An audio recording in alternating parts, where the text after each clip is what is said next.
what type of skills humans are going to need as AI starts to creep in on many of the knowledge working tasks. It's actually just a bicycle for the mind, and we're gonna augment every human person, and all the redundant tasks will be automated, and it will free up time for you to do whatever you want.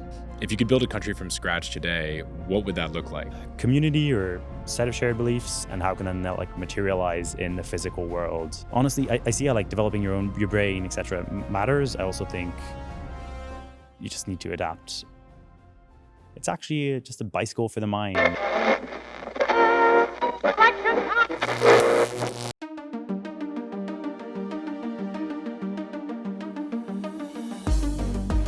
Technology moves exponentially, yet societal change is linear. This divergence, more pronounced than ever, is both exhilarating and deeply unsettling. What happens when these forces converge?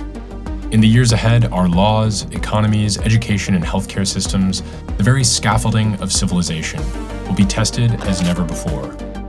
Are we prepared to redesign the invisible architecture of an analog world? We cannot predict the future, but through these conversations, we can examine how technology reshapes the human condition and what it could mean to rewrite our social contract for a future that's already here. I'm Kyle O'Brien, and this is State Change.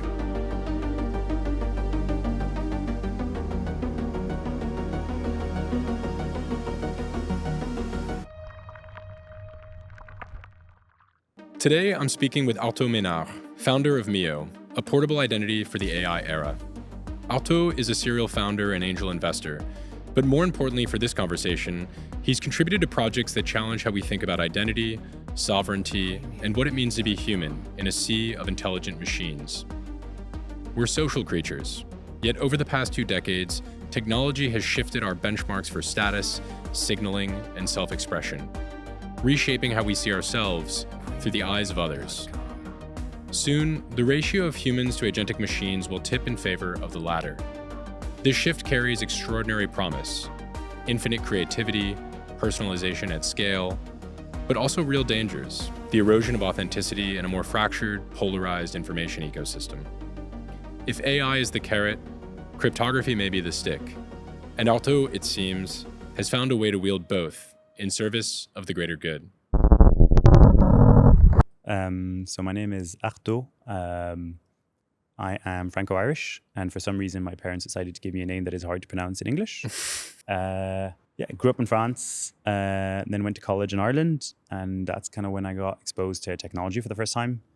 I spent kind of college as an excuse to explore different things, mostly work for different startups, and kind of try and start my own things. Asked my friends, and they told me I should go work for this company called Geometry, which was a cryptography focused fund. And so I joined that, and then that was my introduction to crypto. I guess as part of the computer side of crypto versus the casino side of crypto, I got exposure to a lot of things, and one of the things I think that was a pivotal point for me was going to Zuzalu, so this pop-up city organized by Vitalik. Because I think that's what was crystallized for me there is a lot more than just internet money. Crypto is a set of values, a philosophy around self-sovereignty and interoperability. And so what was great with that is it wasn't just crypto people, it was synthetic biology, it was AI, it was longevity. Got exposed to all these different ideas and felt like I lived in the future for a bit, which was kind of cool. And then I think also it crystallized a lot around communal living and how you could kind of self-organize and kind of set ground rules about how you wanted to live. And that then led me to go work for Praxis for a bit, which is a network state company. I did product there, and eventually start my own company with Thiago. So started Mio about 6 or 7 months ago now. So I'd like you first to tell us a little bit about Mio, the self-sovereign portable identity product that you're working on. And maybe you can break it down in extremely simple terms for those of us who aren't familiar with the idea of a portable identity. Yeah. So online identity, I guess, is how you represent yourself online. And I think it's in part who you are, but it's also shaped obviously by like the medium, and like I'm a different person on Twitter and on Instagram and on Facebook and on whatever other platform. The place we started is like there's been this holy grail for portable identity, or generally, I guess, like interoperability on the internet, that to a certain extent we've not reached. It's in part for reasons of choice, like I don't want LinkedIn and Instagram to be the same, but also in part because of platform lock-in. The way we started is we really cared about kind of like users owning their data, and we thought there was this like interesting tension between AI and like user data. And so we wanted to bring kind of like user ownership of data ownership to users to a certain extent. And we thought that AI was like opening a new paradigm, the paradigm of like a infinitely personalized internet. Today, there is a certain level of personalization on the internet. We often talk about like the algos, but there's not this concept of like portability. And so what we decided to focus on is kind of like bring personalization to every app. And so for users to be able to bring that along. And so I guess there was a tension initially around, do we think for AI apps to become more useful, they need to become personalized? And so what we wondered was like, is it going to be users are going to get very good at prompting, or is it going to be these models are going to get an understanding of who I am as a user? And if the history of the internet has taught us one thing, is that convenience always wins. And so we believe that it's going to be the models that are going to get to learn about you.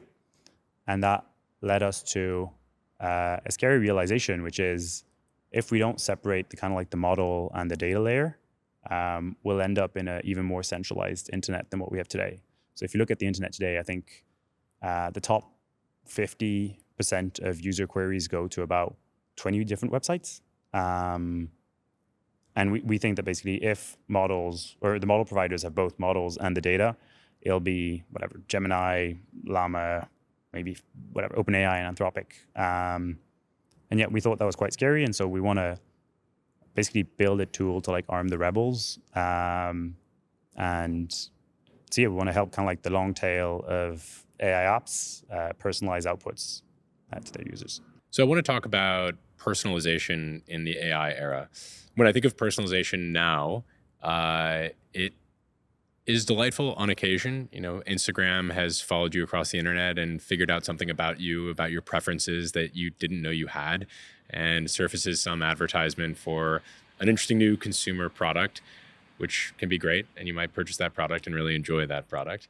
But I feel like there's a step beyond that perhaps we can get if we bring our own algorithm to these new AI-first applications. So I'm curious how you are thinking about personalization in the AI era. Yeah, I think that makes a lot of sense.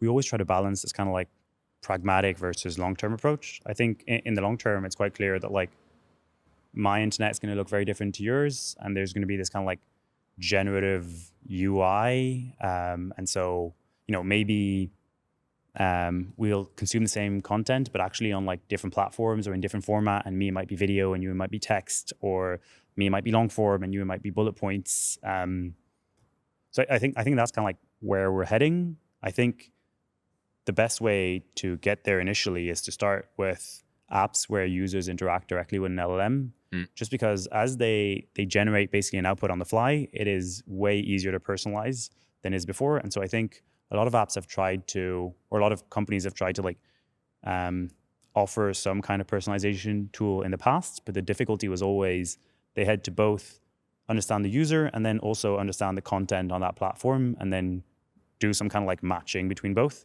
I think what's great in this specific era is as the content part is like generated on the fly, it's very easy to tailor that to the user preferences. Do you think that the portable data wallet, portable identity is also applicable outside the context of a single AI app, but perhaps you could delegate it to an AI agent who operates on the internet on your behalf? Yeah, I think that might happen. I mean, it probably will. It's a question more of when. It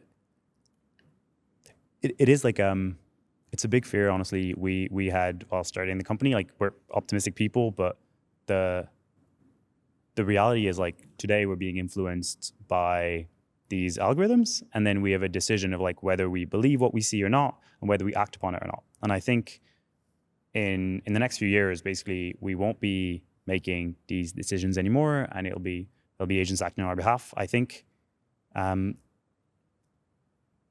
think that's somewhat scary, honestly. And so there's a big question around alignment there. It's easy to see, even like eerie ways today, how like ChatGPT might know you better than you know yourself on certain topics. Does that mean it has the judgment to know how you will act? Is kind of like a different question. So maybe it knows me better than I know myself, but does it understand social norms as well as I do? Or like the social norms that are applicable to me in this context, on this platform, with this audience? I'm unsure. And so I think it's actually going to be a harder problem to solve than what we initially believe. And what would be your kind of first principles approach to solving that problem? Is this an alignment issue? Is this a skill issue, a user training issue? Like how should you be thinking about that? I think it's going to be like almost how like all these kind of like productivity companies seem to be doing, like the kind of like, we'll help you get to inbox zero type companies. Initially, it's going to be like they'll generate replies for you, and then you'll like validate or invalidate, you'll correct, et cetera, and they'll use that as like training data. The difficulty is like every social situation is different, and the cost of like a false positive is very high in certain contexts. And so maybe we'll have, I guess for a while you'll have to still have the kind of like the validate part. So yeah, I think we'll see kind of like automation of a lot of other things before we see agents kind of like taking on our identity and like acting on our behalf online. Yeah. That brings us to the idea of AI being a middle-to-middle, not an end-to-end product. This is something that Balaji had written about maybe in the past couple of weeks. Usually when you're looking for an end-to-end platform, it's something that does it from start to end. You don't have to intervene in the middle.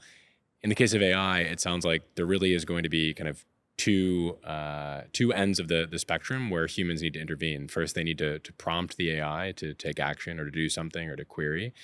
And then once they've gone and completed this task and provided you some sort of response or taken some sort of action, you need to verify that the response or the action that they took is indeed correct and what you wanted. So for instance, in the email use case, you can say, hey, I want you to send confirmation emails to the 30% of my contacts that are based in XYZ region. And then it'll come back and say to you, okay, I've done this. Can you take a look and make sure that, I didn't do some sort of social faux pas, and you accept it and you move on with your life. I think this has an interesting downstream impact on what type of skills humans are going to need as AI starts to creep in on many of the knowledge working tasks that we have kind of come to expect are baseline skill sets for people working in mostly white collar roles. So that's a long-winded way of saying AI seems to be this middle to middle technology. Perhaps at some point it'll be end to end. What is the middle to middle for you? Yeah, I think basically there's never been a better time to be an ideas guy. And like there's all this discourse on Twitter about taste and like what it means, et cetera, how to cultivate it. I think like, yeah, it's going to matter more than ever. And what's going to matter is like, one is like how you go about solving a problem and like what you ask the AI to do. And then I think the second part is really about how do you judge if the output is good enough? And that I think is going to require a lot of like interaction and time spent with it. Found it interesting recently. I had a friend tell me they like the personality of Claude better than like OpenAI, and like it was interesting. I guess I never thought of like I never thought of like trusting more one model over another for reasons outside of performance, and just for like the way it phrase things. Yeah. That is funny. They will have like personal preference over models because one is friendlier or cooler or more interesting. Yeah. The other maybe analogy that might be interesting is like in cryptography, the cost of proving tends to be very high and the cost of verifying is low.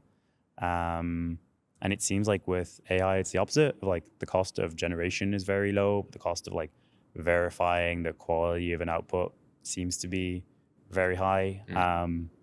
So I wonder if there's stuff to do there. There's obviously like a lot of companies trying to do some sort of like ZKML. So basically like, run a model and be able to like cryptography verify that like that is the model that was run. But that doesn't mean that like that model hasn't hallucinated or that this output is a high enough quality. So I think that part will be interesting too.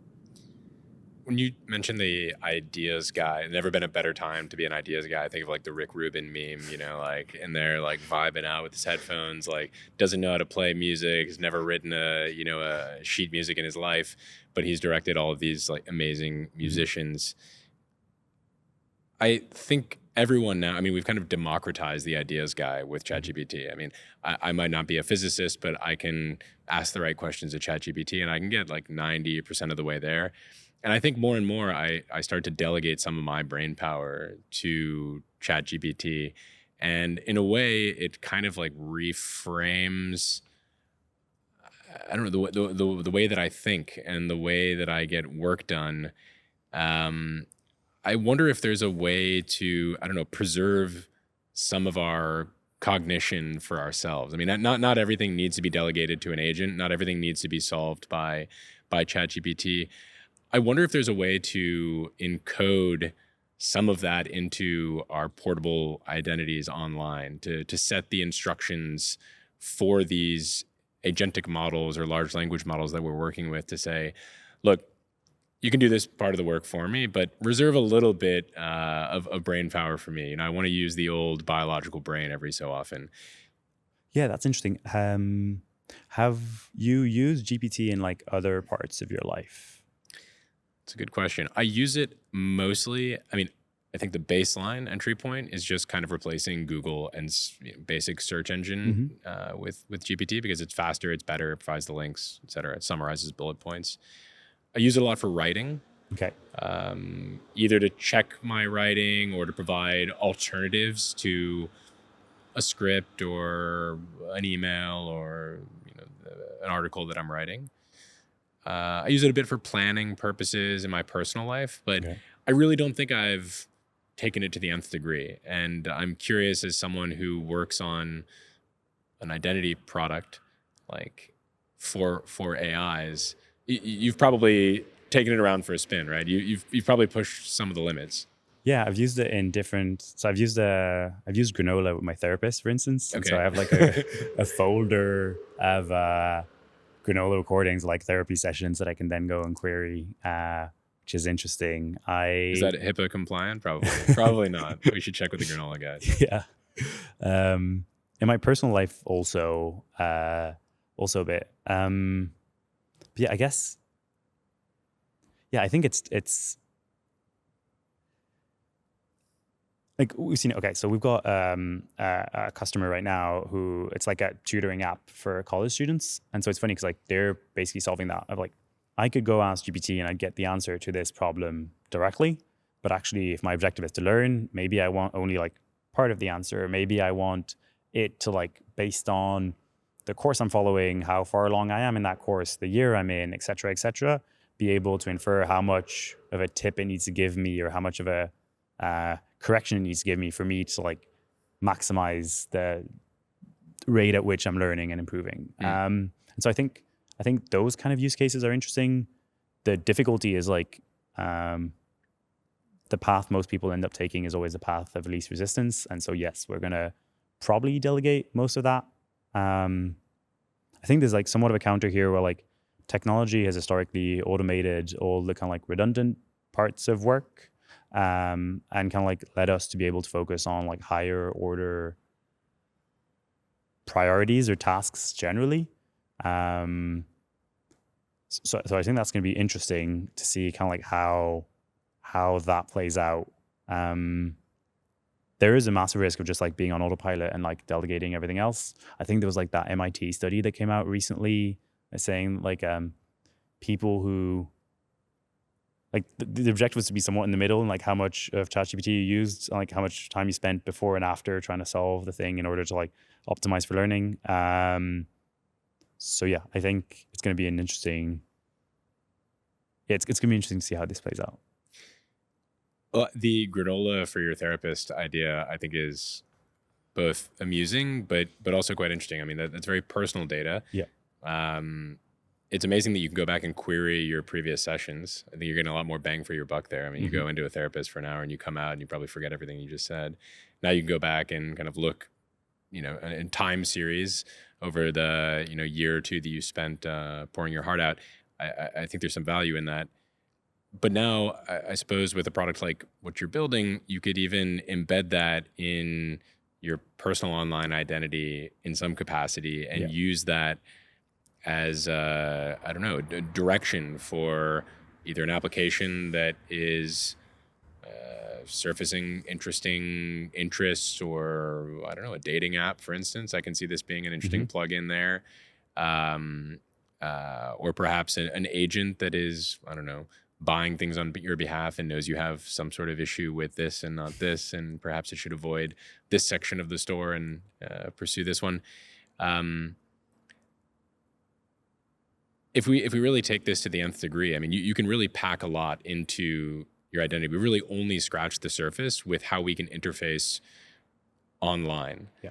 I mean, we can type things in, and now we can record podcasts, and people can transcribe them, and they're searchable.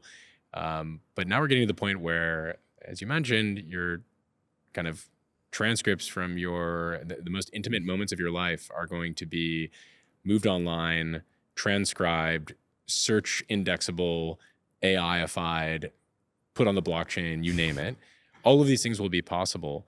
Do you think that's going to change the way that we interact on a day-to-day basis, not only with other people, but on the internet? I mean, I feel like there is already a performative nature to things like Instagram. Yeah.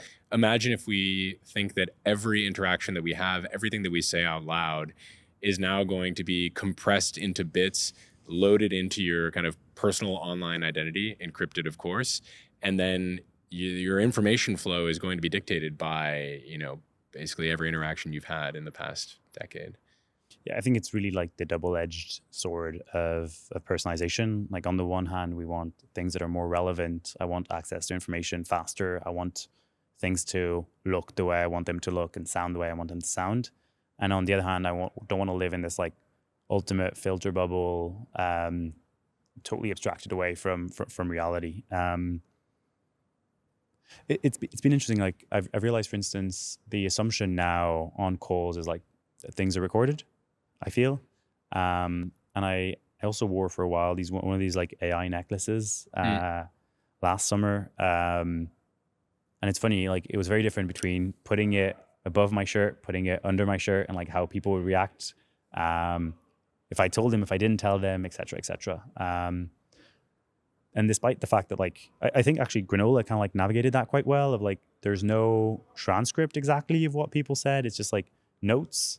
To a certain extent, we see ourselves as something quite similar. We're not going to share raw data about you. Like, I'm not going to share the fact that like you got an email from Amazon telling you this is your delivery, et cetera, et cetera. But I'm going to share preferences based on that. So it might be because you bought this on Amazon, then it is likely that you buy this, et cetera, et cetera. And so it's almost like crypto to a certain extent, where on the one hand, on the blockchain, everything is public and I can like query everything. On the other hand, there is pseudonymity because a 0x is not like, or I mean, it can be an identity, but it's not by default like something I can pinpoint you to. And so yes, everything is visible, but since I can't link the person to the account particularly easily, there is a sort of like anonymity through pseudonymity. So what is the dystopic version of Mio? Let's say everything goes according to plan, but it ends up in like this Facebook scenario where like Facebook has this big promise of interconnecting the world through, social media, et cetera. And 15, 20 years later, it becomes like a backwater for grandparents, posting weird political memes. Like I'm sure you've run through the counterfactual of like what could possibly go wrong. What is your take on that? Have you thought of that scenario? How do you try to prevent that? Yeah. There is a tension in that like our user and our customer are different to a certain extent. So customer is going to be AI apps that want to like personalize the outputs to users. And a user, I guess, like the end person we're serving is like any internet user generally. Yeah, I guess like through capitalism, if we try and like fulfill every request AI apps might have, we might end up in like something quite dystopic of like sharing a lot more about you than what you'd be comfortable with or what is necessary in order to like offer you relevant content or a relevant answer. So that's definitely a counterfactual. I think we've thought a lot and have spoken, I think, a lot internally around this idea of like entitlements, kind of like rules based around like what types of apps are able to ask what type of questions. And the difficulty is we'll leave the choice to the user in the end, but most users will just use whatever default option is there. And so we need to be, I think, very wary of that. So let's chat a little bit more about GPT. I mean, just in a casual sense, the slow and then fast progression of offloading brain power to silicon-based compute, intelligence, silicon-based intelligence, growing exponentially, getting better by the day, passing the Turing test, which at this point seems kind of like an arbitrary test in hindsight. We've got near infinite compute. Cost of compute is going to zero. So we're spending more and more time pushing all of our kind of high level knowledge tasks that direction. We've got embodied AI following, right behind it. Think about factories, robotics, intelligent physical machines operating heavy machinery, that sort of thing. So if we take this 100 years out, I think it's not unlikely that most of the jobs out there, starting counterintuitively with all of the white collar jobs and kind of the knowledge level work, will be gone, or at least ceded to the AI. So back to your point earlier, which is technology usually displaces all of these kind of rote tasks that we don't want to do, and our lives become better as a result of it. If you look back 300 years ago, 90% of the population was farming. We're no longer doing that. I think that's probably a net positive for humanity. What does it look like for us when like our version of, 20th, 21st century version of farming is basically like, I don't know, what knowledge economy, banking, consulting, technology work, whatever, general commerce. When all of that is gone, I guess all we really have left is some form of our personal identity and our interests. I mean, when you kind of, a lot of us actually tend to tie our identity to our work. So I think there will be some sort of crisis, identity crisis on a large scale looming in the distance if we don't address that. So I don't have a really good question there. I'm curious. I mean, have you thought about that? I mean, do you worry about that? Yeah, I think most of work still is like survival right now. Like most people don't choose what they work on, or like don't do it out of passion. They wouldn't do it if they weren't paid, et cetera, et cetera. So I think like at least I know I'd do this if I weren't like. And so I think like we're like the edge case here. There is. Yeah, I think there is like reason to fear here. There's kind of like two arguments here. And it's actually funny. We've seen kind of like the AI labs go from like one to the other. So I feel like when GPT came out, it was very effective altruist to a certain extent. AI risk. We're going to automate everyone's job. We're all going to be unemployed, et cetera, et cetera. And now it seems to lean way more towards like, it's actually just a bicycle for the mind. And, we're going to like augment every human person, and all the like redundant tasks will be automated, and like it'll free up time for you to do whatever you want. I tend to lean more towards the latter rather than the former. But hard to say. It is true that like through history, people have done work or whatever they needed to survive for 90 to 100% of their time. And like that has like decreased slowly recently, but there is like a large part of our identity is like what we work on, and that's where we take pride, and that's how we like contribute to society, et cetera, et cetera. I think AI might be bullish for like a lot of the jobs where currently we're not rewarding people in society enough. I'm thinking like carers, I'm thinking teachers, I'm thinking like social workers, I'm thinking charity work, et cetera, et cetera. I think that might become more normalized, and I think that's cool. But yes, I think interestingly, it's going to be freeing for a lot of people who currently do it as like subsistence, sorry. But it'll be more of an identity crisis, I think, for our type. Yeah, I think that's true. I mean, I also think about education too. Like when we were growing up, our education, I mean, we didn't have ChatGPT. Yeah. We did have the internet Yeah. for a good part of it. And I remember teachers panicking that we were going to cheat or plagiarize or do whatever, look it up, read the spark notes of a particular book. And that was kind of the ChatGPT crisis of the time. I would argue ChatGPT is a different beast, and it really can write your paper for you. It's not just going to, it will also summarize the book for you. It'll do virtually everything for you. I think there's something important in taking the time to think through and organize your thoughts and write them down on paper and repeat them out loud and have a debate with your peers and your colleagues. I mean, it's just kind of like the natural way that we learn. And when we shortcut that process with something like Claude or ChatGPT, which, believe me, I'm guilty of, I think I don't know, it's like the neurons aren't firing the way they used to. Mm-hmm. And this isn't someone who's had 30 plus experiences of doing it the other way. I don't know exactly what happens when someone who's born in 2025 and experiences nothing but this shortcut doesn't end up with kind of like a short circuit. That being said, they will also be AI native in the way that we were internet native, and they will probably have 10x more potential and capacity for operating in this kind of brave new world. Do you feel the same about people who are fit because they're like on steroids or Ozempic or like something like that? No, do I feel the same in what sense? That they're cheating? Yeah. I guess it's context dependent, right? Mm-hmm. If you're in like the Olympic Games and you're on roids, it's outside the scope of what is deemed legal. I think Ozempic, you should be able to take Ozempic, your body, your choice kind of thing, and it seems to have worked for a lot of people. Yeah. I think so. Curious where the analogy goes. I think to me it's yes, it is scary to a certain extent that like people might not develop their critical spirit because they never have to write an essay about Hamlet or whatever else, or they delegate that to AI. I think a lot of education is also like learning how to socialize and like almost like childcare to a certain extent.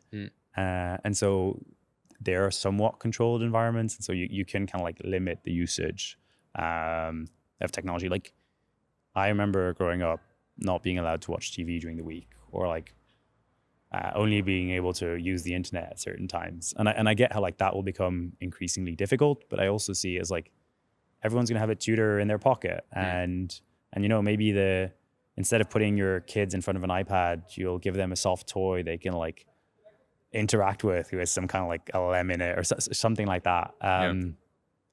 So yeah, I think in the end, I know like there's this law also in France of like trying to prevent kids from like using technology before the age of 6, I think. Honestly, I see how like developing your brain, etc. matters. I also think you just need to adapt, and I guess it's very hard. It's like meat space has not adapted very well. Even if you think of like how we've adapted to the internet, I mean, the pace at which ideas spread, like a meme is something and like hundreds of millions of views and then forgotten about 2 days later. We're not adapted, I think, biologically to that. And so that raises questions, but maybe the conclusion to that is just like we'll end up augmenting ourselves. And so instead of just having like a phone as an extension of me, maybe it's like a BCI, or maybe it's something like that. Maybe that's just the next step. Yeah, I do get the sense that we process, 10x, 20x, 50x more information than we did even 5 or 10 years ago. Mm-hmm. And it's overheating the biological circuits a little bit. So I can't say that I'm tempted today to get a brain-computer interface or plug into the internet, but it does feel to me like a natural progression. Yeah. I don't know, it sounds somewhat wild, yeah. But it wouldn't be surprising to me if 30 years from now, a non-trivial percentage of the population opted into something like that because they couldn't consume enough of the internet at the pace that they wanted, and you'll fall behind as a result. Yeah. And then it's a self-fulfilling prophecy. People play catch up. And when you think about it, like some people have refused technology, like the Amish, or like they decided to live differently, and that's their right, and so be it. I do, maybe it's just me like being optimistic, but I just think like it's going to be, I guess I just am optimistic about the future. Yes, there are large parts we still need to suss out, but anyone who's bet against human ingenuity generally has like gotten it wrong. Yeah, I mean, privacy is a big topic here. As you start to add more and more layers of your personality or encode them in some sort of data wallet, portable identity product, you're onboarding a lot of personal aspects about yourself. I guess that's by design. Yeah. I guess you could argue, in the opposite direction, we're already doing this unintentionally by giving up data, kind of breadcrumbs, for lack of a better term, to all of the big tech companies out there that are following our every movement. So maybe it's worth kind of outlining the difference between involuntarily sharing your trajectory across the internet with large service providers that are able to aggregate data and make sense of it and target you for primarily ads, and how one might tailor and personalize their own kind of data backpack, so to speak, that can engage with these large AI models or applications to your benefit. Yeah, I think there's a philosophical approach, and then there's like a practical one. Philosophically, like the user should have a choice, and they should be able to upload, delete, update, etc., any type of context that is shared about them, or any type of like preferences that are shared about them. I think then there's a pragmatic approach, which is most users don't really care and don't want to like have to spend the bandwidth, kind of like tailoring that. And so I think it comes back to like to this kind of decision of like how do you tailor the product for it to be as useful as possible, but without kind of like losing the potential trust of users. I also find it interesting how privacy has become this kind of like marketing term to a certain extent, of like no one uses an iPhone for privacy, but it seems like the only kind of like tagline that uses privacy. There's also like somewhat funny moment of Zuck speaking about like Facebook being a privacy company. Like when you look at it, like, WhatsApp is end-to-end encrypted. and so like, and I guess Messenger is too. So like maybe, I find it hard, but maybe. I think for us, and I think also that's like in part what attracted me to crypto is like, I don't think big tech was like necessary evil. I think it was like, for technology to matter, it has to become ubiquitous. And so they were trying to become ubiquitous. And in doing so, they might have overstepped in different ways. What attracted me to crypto is kind of like this idea of like, you can go from don't be evil to can't be evil to a certain extent. And so I think this is what we're trying to bring here too, of like with Mio, we will never have access to your data, like be encrypted, private key, we won't have access to that private key. And so, yeah, I think to a certain extent, we're putting in place the necessary guardrails there. But yeah, there is this tension between personalization and privacy that is hard to resolve. Okay, so you've kind of unintentionally strung together a few roles that had to do with identity. I mean, now you're building an identity company, a portable identity company for the AI era, I might add. You worked previously, or at least contributed, if I'm not mistaken, at Worldcoin, which is building kind of a proof of humanity protocol. There's kind of a human versus bot identity product from that project. And you also worked at Praxis, which is building kind of a national identity, so to speak, a collective identity and a movement. So I'm interested to hear how you've kind of threaded these various aspects of identity, how it informs your notion of identity. But maybe we can start with the network state. What is a network state, and how does identity play a role? Yeah, it's fascinating. What's a network state? I guess like Balaji has like coined that term, so he probably has the ultimate definition. To me, it's somewhat of an answer to the question of like how, if we were to create new countries or new states today, how do we go about it? And it seems to me that we have two tools that we used to not have. I think the first one is the internet, which is like probably the greatest coordination tool ever. And then crypto, which is effectively a way to like pool capital, bootstrap capital markets, et cetera, et cetera. And so how I would define a network state is this kind of idea of like, I probably share more with someone who's on the other side of the world who has the same or somewhat of the same algo on Twitter than my neighbor in Paris who I've still not met. And that's kind of scary. And so if identity is like shared experiences and we're spending more and more of our time online, then is it possible to create a shared identity online? And how can that go from like initially community or set of shared beliefs, and how can then that like materialize in the physical world and end up becoming a state? What's funny with like countries is like most countries were actually created, or at least officially created, since the Second World War. So it's not that uncommon to create new countries, or at least separate different places into countries.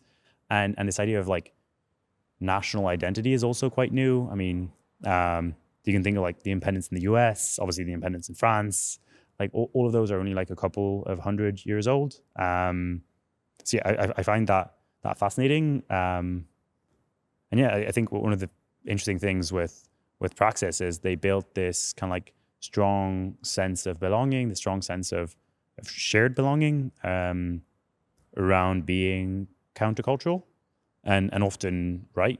And so, they've managed to like, within the course of like 5 years, bootstrap a community of people who seem to really care about this. And I think they've positioned themselves in a way that should enable them to like materialize in the physical world. And generally, I'm pro more variance in terms of like governance. I think more experiences is good. And so, yeah, looking forward to seeing how that goes.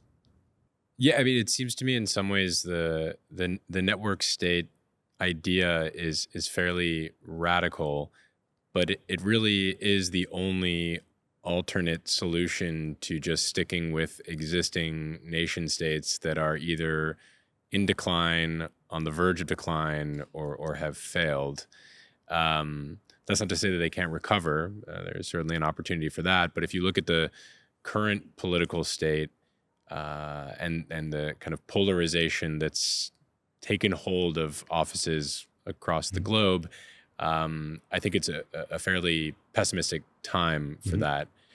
So I'm curious, you mentioned that a network state is this kind of collection of ideas and identities that manifests online, and eventually, once they've sourced enough people or community members or citizens, the idea is to source land or something along those lines and to build a physical community from scratch, which sounds like a daunting task, but also a really kind of compelling thought experiment. What would it be like if we could rebuild a country from scratch without any of the bureaucratic red tape, without any of the kind of political movements associated with it? You've got all these people that are highly motivated, moving in the same direction, culturally aligned. If you could build a country from scratch today, what would that look like? How would you build that country for the 21st century? It's fascinating. I don't really know. I'd have to think about that further. But what I find interesting is the reason why trust in institutions is at all times low is probably because of the internet. In terms of like, there was this kind of like techno-optimist version of maybe V1 of the internet. Think of like Obama. You can think of like bringing democracy all around the world, the Arab Spring, et cetera, where I guess the internet emerged in this era of post-Cold War. It's Fukuyama. It's like the end of history. From now on, everything's linear. The West has won, except like those values have won. What's interesting is like there was somewhat of a switch around the time, I guess, mobile came online, or like mobile became like the dominant form of like consuming the internet. So around the 2010s, it's when we start talking about filter bubbles. It's when we go from like online algorithms being about what my friends are doing and following my friends to more of like algorithmic feeds, more around like what do I care about.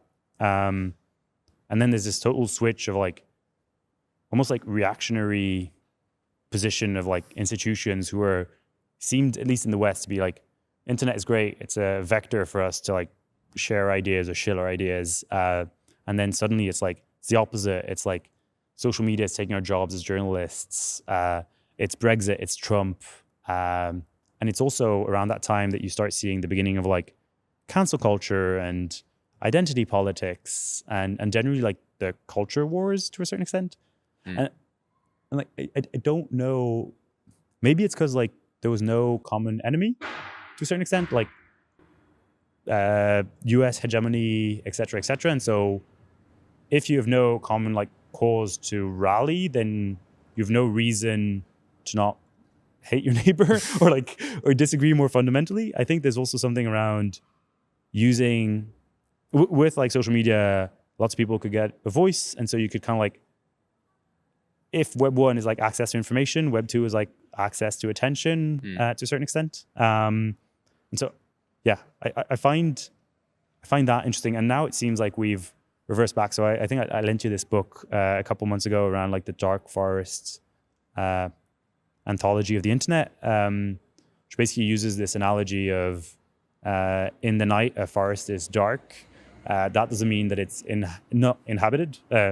It rather means that there probably are predators that are hiding from each other, and maybe the like internet is too open, too searchable, where I can't be my full self. I have to have a certain position, and so we've kind of like retrieved to like smaller, more private communities. Think of like the rise of like group chats more generally.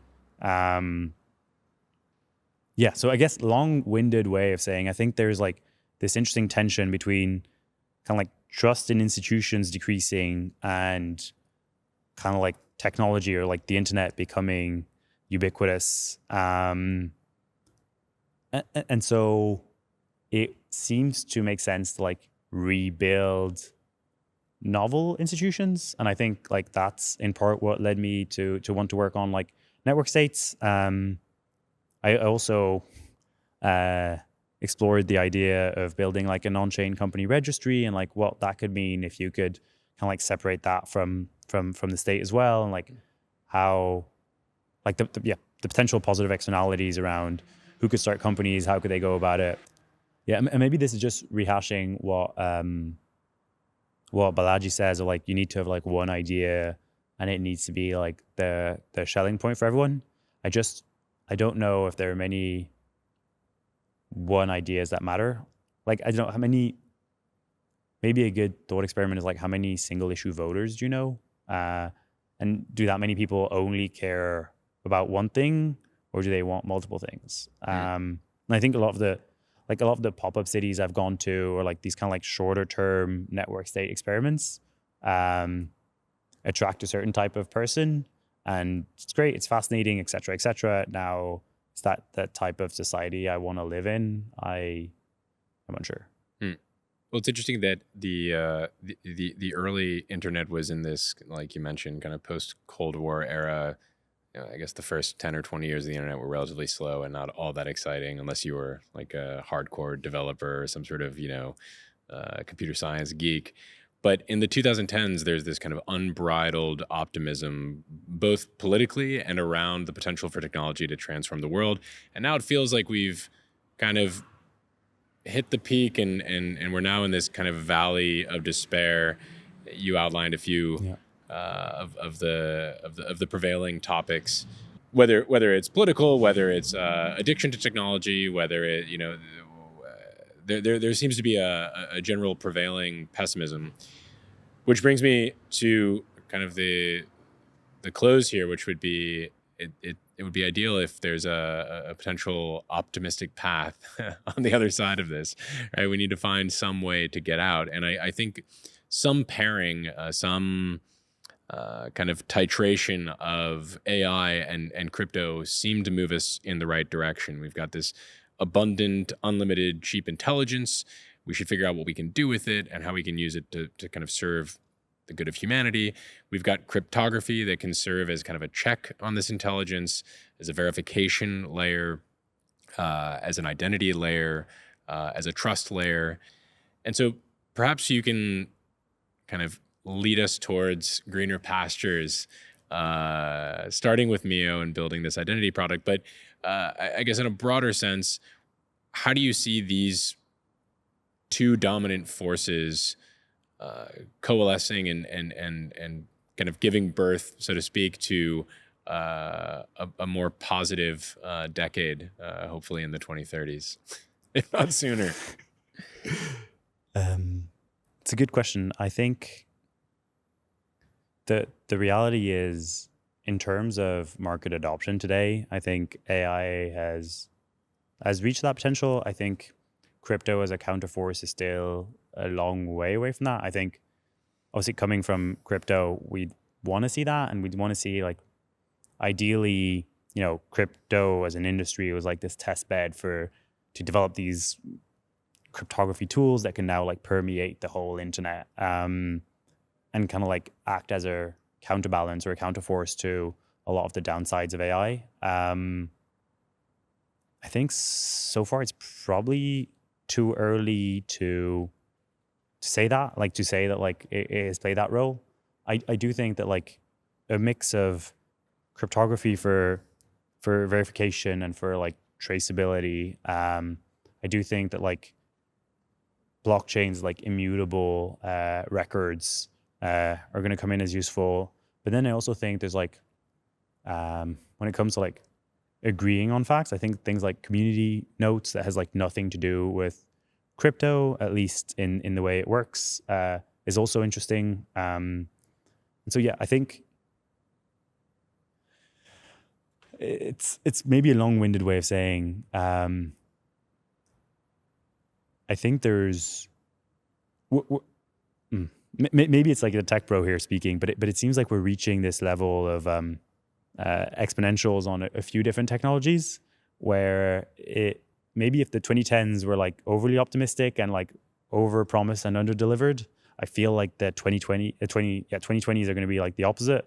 Like, we expect nothing or not much from technology anymore. We've kind of like demonized it to a certain extent. And I actually think like we're on the verge of like delivering lots of the positive effects. And so maybe it was just like a narrative, maybe it was just an Elon problem of like overcommitting initially and ending up delivering, but a few years late. I guess that's what makes me hopeful. And I think, yes, so AI underlying trend here, but I think generally like investing more in compute would unlock things in terms of like energy and what we can do there. I think generally having like whether technology politicizing is a good thing or a bad thing, I'm unclear yet, but I think generally having technologists come to the conclusion that they have a responsibility to take, and they should go beyond just building products, and they also have like somewhat like societal responsibility is probably a positive. So we set the bar low, and we'll have even better outcomes, satisfied with the outcomes that play out. Managing expectations. Managing expectations. Relativism. What is something that is generally accepted about identity by the public that you disagree with? I think no one is really working on identity, or no one is working on identity directly, and identity is kind of like this byproduct. So when you think of like online identity, you think of social media, but none of them qualify as like an identity tool. And when you think of it, like there's no company where you're effectively just a profile. And so I guess you can never work on identity directly. What you need to work is on some kind of a need or a problem. And then as a byproduct of that, you become potentially an identity solution if you manage to reach a certain scale. And so the perfect example is like, you can say that Facebook became something around identity when they enabled you to sign in with Facebook. And that only happened when Facebook reached, I don't know, like 100 million users or something like that. So yeah, I guess social media is meant to be about connection, but it's really a way to like express your identity online.